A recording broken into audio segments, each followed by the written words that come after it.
제가 아는 우리 장로님과 권사님이 계신데요.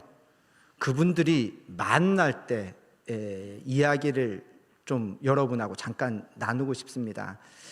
이 여자 권사님은 신실해서요, 아가씨 때부터 새벽 기도를 빠지지 않고 열심히 신앙생활하는 독실한 크리스찬이었다고 합니다.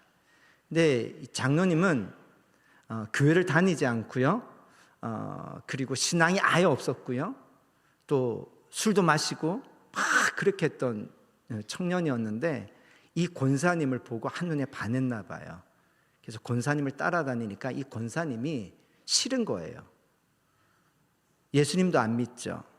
술도 먹죠. 그러니까 이 사람하고 결혼하면 안 되겠다 해서 이 사람을 어떻게 떼어낼까 궁리를 하다가, 옛날에는 그 여름에 여러분 그 부흥회 같은 거 하면, 기도원 같은 데서 하면 일주일씩 하지 않았습니까? 그리고 하면 뭐 방언도 하고 뭐 소리 지르고 울고 뭐 뜨겁게 찬양도 하고 신유의 기적도 일어나고 뭐 그런 것들이 되게 그 현상들이 많았잖아요. 그래서 여기를 데려가자. 여기를 데려가면 나한테 떨어져 나갈 거다 해가지고 거기를 데려갔다고 합니다. 그랬더니 과연 그 장로님이 하시는 말씀이 미쳤구나. 여기 있는 사람들 다들 미쳤구나. 왜요? 기도를 하는데 뭐 열광적으로 기도하고 어떤 데는 방언으로 하고 막 울고 불고 하니까 미쳤구나. 그래서 됐다, 떨어져 나가겠구나 했는데 감사하게도 안 떨어져 나가가지고요, 이분이 장로가 되셨습니다. 하나님이 하셨죠. 무슨 얘기를 여러분 나누고 싶으냐면, 이 방언이라는 현상을 보면 아마 처음 여러분이 혹시 방언하는 기도를 보고 방언으로 막 기도하는 어떤 그 기도회 같은 데 가보면 이상하다, 무섭다, 불편하다, 이 장로님처럼 미쳤구나 이런 생각이 들었을지도 모르겠습니다. 여러분 혹시 그런 경험 있으신가요? 그죠? 그러다가 본인도 나중에 방언으로 하게 되는 일들이 일어나는 기도하죠. 이 방언이라는 현상은요, 이렇게 굉장히 우리에게 낯선 현상입니다. 좀 불편한 현상입니다. 그런데 이 사랑의 하나님이 왜 이런 현상을 일으킬까? 더구나 오늘 우리가 읽은 이 성경의 내용은요, 교회가 시작되는 이야기입니다. 교회가 여기서 이 이야기부터 시작되었어요. 마가의 다락방이라는 큰 예루살렘에 있는 다락방에서 120명의 성도들이 기도를 하는데 성령이 임했고요. 성령이 임했는데 어떤 특별한 현상이 일어났습니다. 어떤 현상이 일어났냐면, 갈릴리 사람들, 이 사람들은 아람어를 썼는데 이 아람어로 말하는 사람들이 오늘 우리가 성경 읽을 때 여러 나라가 한참 나오지 않았습니까? 그런 것처럼 아람어를 쓰는 사람들이 다른 나라 말로 막 기도를 하는 거예요. 그러니까 사실은 방언하는 사람들이 그렇죠. 자기가 지금 이상한 말로 기도하는데 자기가 뭐라고 하는지 몰라요. 근데 이때 일어난 일은요, 이 갈릴리 사람들이 아람어로 기도하지 않고 그 당시에 예루살렘에 온 순례객 중에 각 나라에서 온 사람들이 큰 소동이 일어나는 그 근처에 와서 보니까 메대에서 온 사람이 누군가가 메대 말로 기도하는 게 보이고요, 아라비아에서 온 사람들을 보니까 아라비아 말로 기도하는 사람들이 보이고요, 그레테에서 온 사람들 그레테 말로 기도하는 게 보이는 거예요. 이상한 거예요. 그래서 이 사람들이 그걸 보고 뭐라 하면, 마지막 보니까 조롱했다 그랬어요. 이게 도대체 뭐지? 이상하다. 조롱하며 술에 취했다라고 그렇게 했다고 합니다. 이걸 우리가 좀 세속적인 표현으로, 세속적인 말은 제가 조금 적절하지 않은 것 같은데 일반적으로 상황을 하면 이렇게 우리가 그냥 단순하게 비교해 봅시다. 이 날이 교회가 시작되는 날, 우리 표현을 하면 교회의 시작이라고 하지만 그냥 우리가 일반적으로 비유를 하면 소위 개업한다고 생각합시다.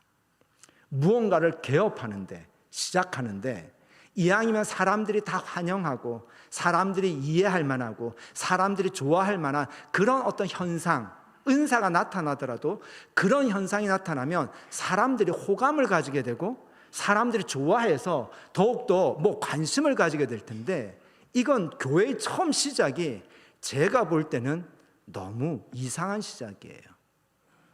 조롱받고 술에 취한 모습으로 교회가 시작되었으니까 이거는 정말 상식적이지 않은 시작이었던 거죠.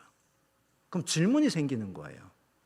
왜 하나님은 이 교회라는 위대하고 거룩한 교회를 시작하면서 왜 방언이라는 이상한 현상으로 이 교회를 시작하게 했을까? 이게 도대체 뭘까? 이 방언의 현상을 통해서 하나님은 뭘 얘기하고자 하는 걸까? 이 질문을 안 할 수가 없잖아요. 그러면 이 질문에 대한 대답을 하려면 우리의 관심을 조금 초점을 바꿔야 될 필요가 있습니다.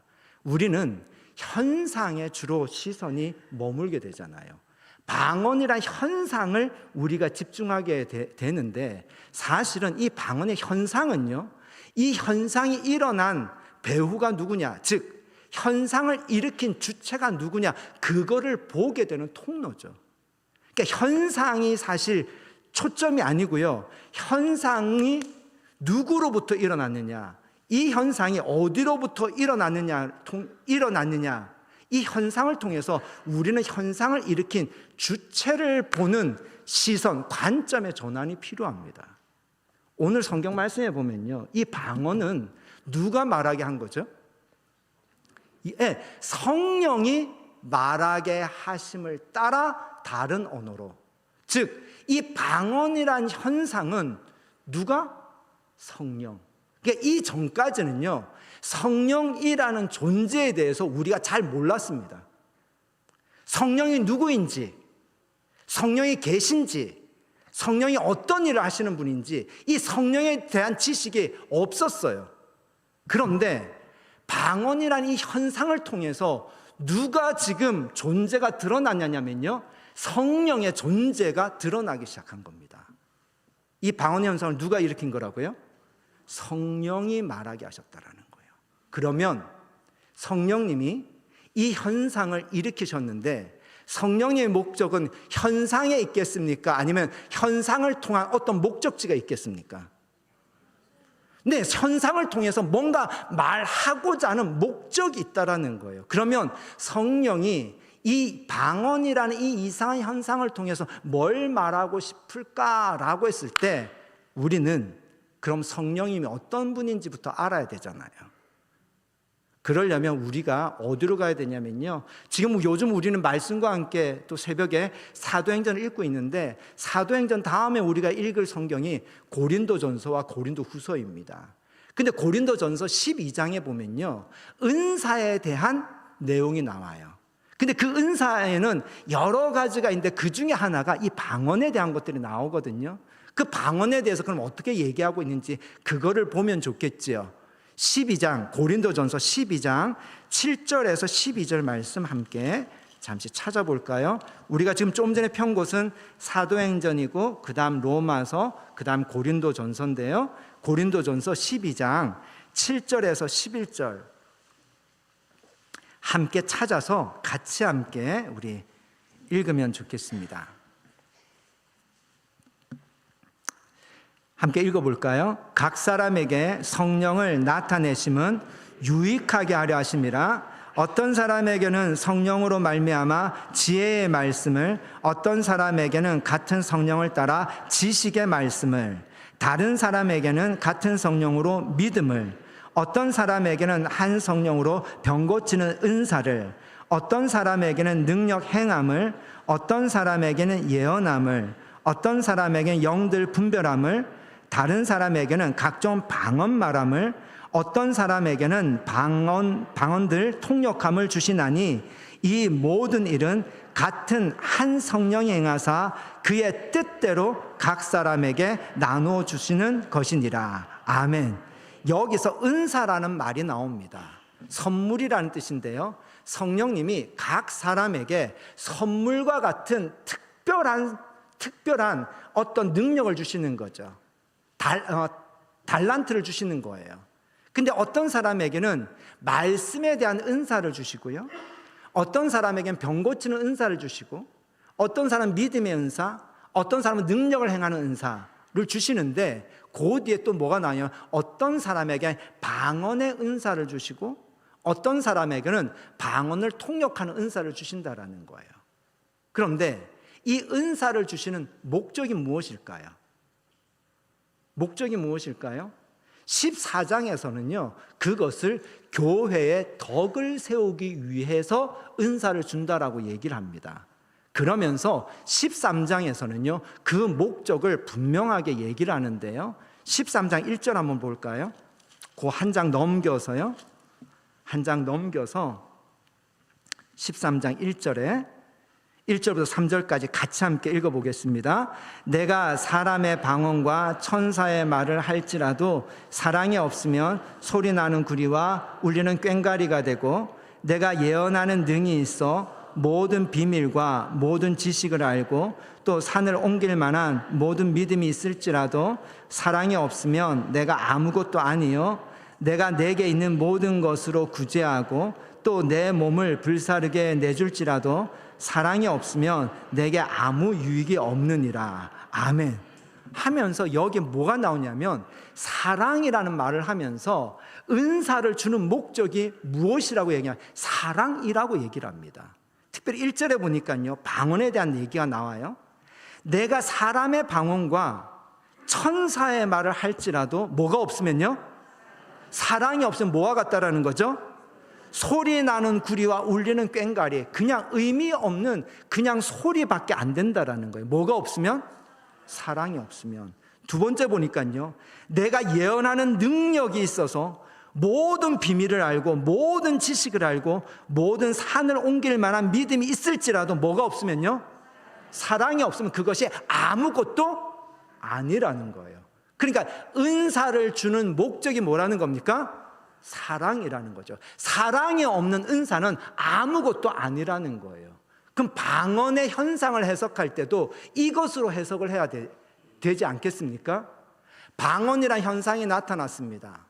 근데 그 방언이라는 현상을 뭘로 해석해야 되냐면요, 이 방언의 목적이 뭐라는 거죠? 사랑이 목적이라는 거예요. 성령의 열매는 사랑입니다. 이 방언을 주신 분도 성령이시고요, 그 성령의 목적, 열매는 사랑이에요. 그러니까 이 방언의 현상을 해석할 때도 사랑이라는 것으로 해석을 해야 되는 거죠.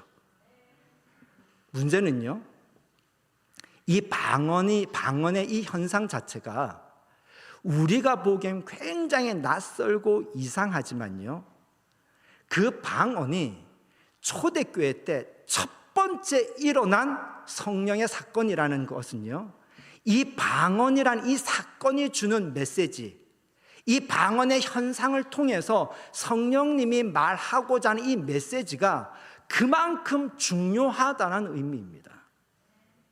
왜 중요할까? 성령님은요, 이 방언의 현상에 대해서 사랑이 무엇인지 우리 교회에게 정의하고 있습니다. 여기서 내가 사람의 방언과 천사의 말을 할지라도 사랑이 없으면 소리나는 구리와 울리는 꽹과리가 된다라고 했는데, 그러면 사랑이 뭔지를 알아야 되잖아요. 사랑이 뭔지를 알아야 되잖아요. 근데 그 사랑이 뭔지를 이 방언의 현상을 통해서 성령님이 처음으로 그것을 현상을 통해서 사랑을 정의하고 있습니다. 이게 무슨 얘기일까? 방언의 현상을 한번 생각해 봅시다. 방언이라는 현상 자체는요, 내가 말을 하는데 내 언어로 말을 하는 것이 아니라 다른 나라의 언어로 말을 하는 것, 이것이 방언의 현상인데, 이 현상 자체가 사랑이 무엇인지를 정의하고 있다는 거예요. 생각해 봅시다. 우리가 말을 하잖아요.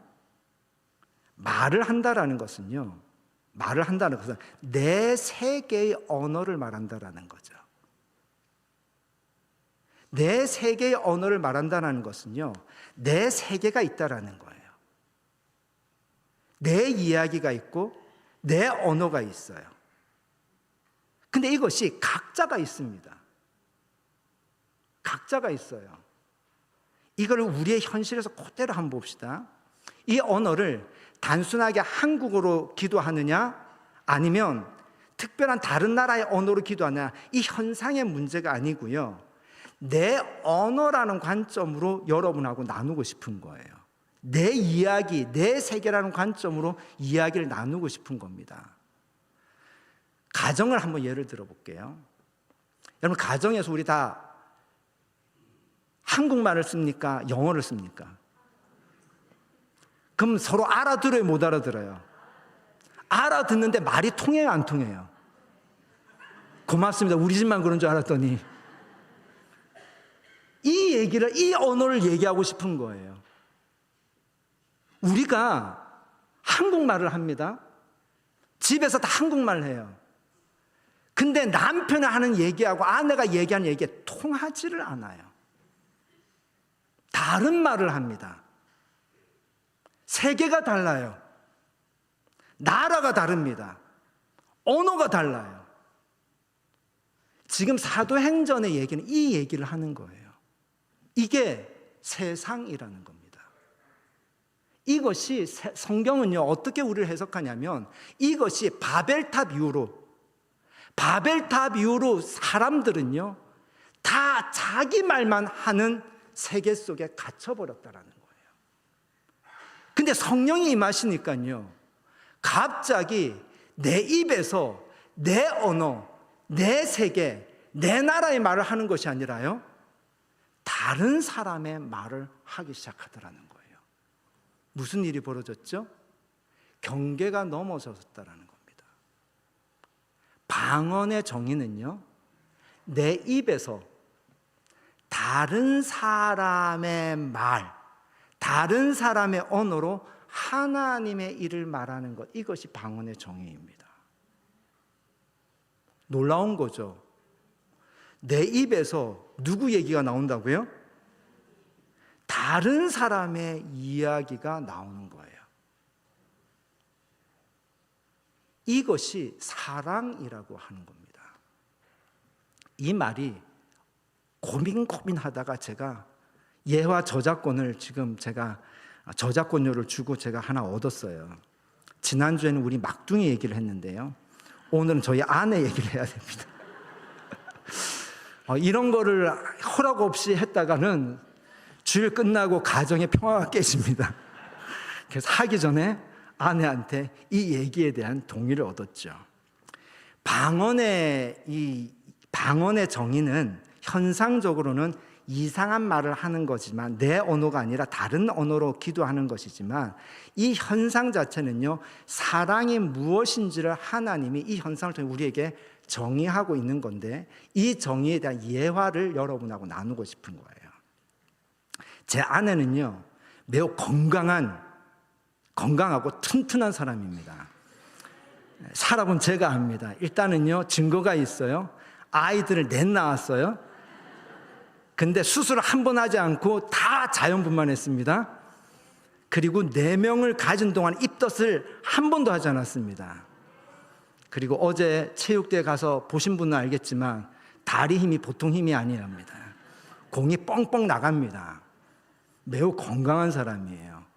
근데 작년 연말에 이 사람이 한 번도 그런 일이 없었는데, 새벽에 새벽기도를 가지 일어나는데 어지러워서 걷지를 못하고 서지를 못해서 주저앉아서 다시 눕게 되었습니다.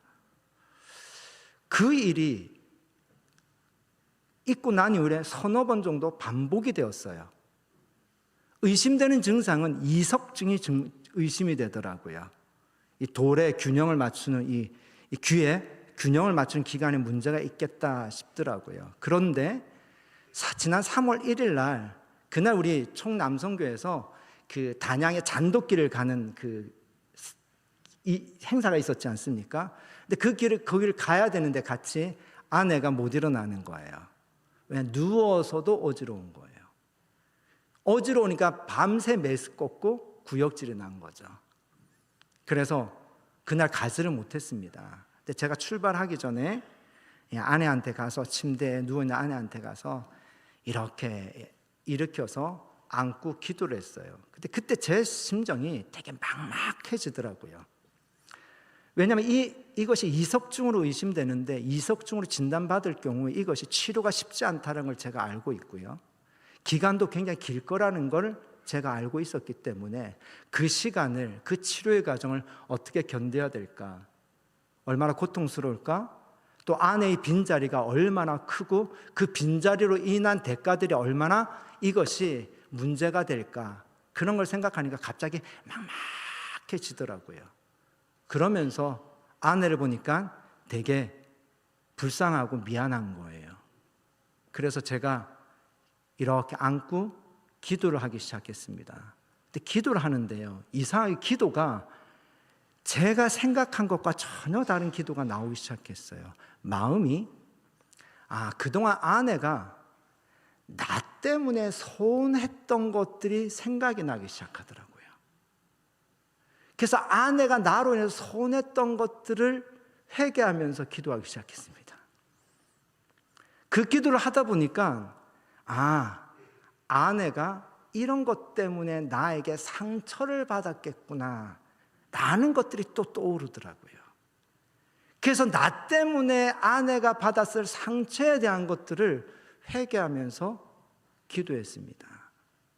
그 기도를 다 하고 난 이후에 하나님 치료해 주세요 라고 기도를 했습니다. 기도가 끝나고 난 이후에 제 어깨가 이렇게 아내의 눈물로 다 젖어 있더라고요. 그리고 아내는 다시 눕고 저는 단양 잔돗길을 다녀왔습니다. 다녀왔더니 아내가 집안에서 막 걸어 다니고 있더라고요. 저는 그날 하나님이 치유하여 주신 줄 믿습니다. 그날 이후로 아내는 아직 그 현상이 한 번도 나타나지 않고 있습니다. 이 기도가 일종의 방언입니다. 제가 기도를 했습니다. 제 입에서 나온 기도는 누구의 기도였습니까? 나의 기도였습니까? 아내의 기도였습니까? 이거는 정확하게 말하면 사실 아내의 기도이죠. 왜요? 아내의 마음속에 담겨져 있던 서운함, 아내의 마음속에 담겨져 있던 상처가 누구의 입술을 통해 나왔습니까? 제 입술을 통해서 나왔죠. 그날 저는 내 언어, 내 세계, 내 말로 기도한 것이 아니라 내 입술에서 기도를 하지만 누구의 기도죠? 아내의 기도를 하고 있었던 거죠. 경계가 넘어선 겁니다. 이것이 성령님이 말씀하시는 방언, 즉 사랑이 무엇인지를 우리에게 알려주는 겁니다. 사랑은요, 나의 경계를 넘어서는 겁니다. 성령님은 내 이야기, 내 언어, 내 세계의 경계를 넘어서서요, 내 입술을 통해서 다른 사람의 말이 나오게 합니다. 그때 내 입술에서 다른 사람의 말이 나올 때요, 이 관계를 뭐라고 해요? 그거를 사랑이라고 말합니다. 교회는 이렇게 시작이 되었습니다. 내 말만 하던 사람들이 내 말을 하는 것이 아니라 서로의 말을 하기 시작한 겁니다. 누가 임해서요? 성령님이 임해서. 뭐 할 때? 기도할 때요. 근데 한번 이 관점으로 다시 한번 생각해 봅시다. 기도도 한번 생각해 봅시다. 기도합니다. 우리가 하나님께 기도합니다. 내가 어떤 말을 해요. 근데 그 말이 내 말일까요? 하나님이 내게 주신 하나님의 말일까요? 네, 기도가 바로 이겁니다. 하나님이 내게 하나님의 말을 하게 돼요. 그래서 반드시 기도는 응답되는 겁니다. 왜? 그건 내 말이 아니라 누구의 말이기 때문에요? 내 입술에서 나온 하나님의 말씀이기 때문에 반드시 기도는 응답된다는 겁니다. 기도도 하나님이 내 입에서 누구의 말을 하게 하는 겁니까? 하나님의 말을 하게 하는 겁니다. 이것이 사랑입니다. 하나님과 나의 뭐가 없어졌습니까? 경계가 넘어서는 겁니다. 아멘. 마가의 다락방에서 성도들이 모여서 기도하기 시작했습니다.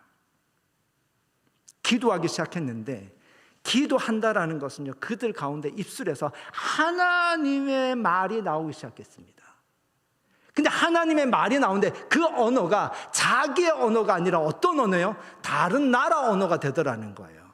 하나님의 말씀에 경계가 넘어섭니다. 하나님과 우리 사이에, 사람과 사람 사이에 경계가 무너졌습니다. 그러니 그렇게 예루살렘 마가의 다락방에서 기도할 때에 하나님 나라와 이 세상의 경계가 허물어진 거예요. 하나님의 나라가 임한 겁니다. 표적과 기사가 일어난 거예요. 이것이 교회의 시작이었습니다. 그리고 우리가 역시 그 교회입니다. 교회는 이런 건물이나 조직이 아닙니다. 교회는 성령에 의해서 시작되는 것입니다. 그러므로 저와 여러분 안에 계신 성령님은요, 끊임없이 우리 안에서 우리를 설득해내십니다. 우리의 입술에서 누구의 말이 나오도록요, 하나님의 말이 나오는 기도를 하도록 설득하십니다. 내 말이 아니라, 내 말로 기도하는 것이 아니라 하나님의 말씀으로 기도하게 하시는 분이 성령님이십니다. 근데 그 말씀이요, 내 세계, 내 언어, 내 이야기만 더 이상 하지 않고 그 경계를 넘어서서요, 이웃의 말, 내 사랑하는 가족의 말, 그거를 듣게 하십니다. 그들의 아픔을 듣게 하고요, 그들의 소원을 듣게 하고요, 그들의 필요를 듣게 합니다. 그들의 필요가 이제 내 입에서 강구되기 시작합니다. 내 입에서 그들의 아픔을 이야기하기 시작합니다. 나와 타인의 경계가 넘어서지요. 이것이 성령의 역사고 이 모습이 교회입니다. 우리 안에 계신 성령님은요, 우리 안에서 이것을 계속 감동시키고 설득하십니다. 그리고 그 감동과 설득을 우리는 인지하고 있습니다. 내가 이 말 하면 안 돼. 성령님이 내 안에서 말씀하십니다. 그런데 우리는 뭐합니까? 순종하지 않습니다. 내 고집, 내 의지대로 말하기 시작합니다. 내 언어이죠. 내 말이죠. 그러나 성령님의 순종에 따라서 내가 말하기 시작할 때요, 내 입에서 내 말이 아니라 그의 말이 나오기 시작할 때 경계가 허물어지고 하나님의 나라가 임합니다. 저와 여러분이 그런 교회가 되었으면 좋겠습니다. 저희 기도에는 저희 입술에는 여러분의 기도가 담겼으면 좋겠습니다. 여러분의 기도에는 저희 기도가 담겼으면 좋겠습니다. 여러분의 가정에서, 남편의 입술에서, 남편의 기도에서는요, 아내의 말과 아내의 기도가 담겼으면 좋겠습니다. 역시 아내의 입술에서는요, 남편의 말과 남편의 기도가 담겼으면 좋겠습니다. 이건 저의 소원이 아니라 우리 안에 계셔서 역사하시는 성령님의 소원이자 성령님의 의지고 성령님의 열심입니다. 저와 여러분이 모두 방언의 은사를 받았으면 좋겠습니다. 현상적인 방언이 아니고요, 서로의 말을 서로가 할 수 있는 이 사랑의 언어, 하나님 나라의 언어를 할 수 있었으면 좋겠습니다.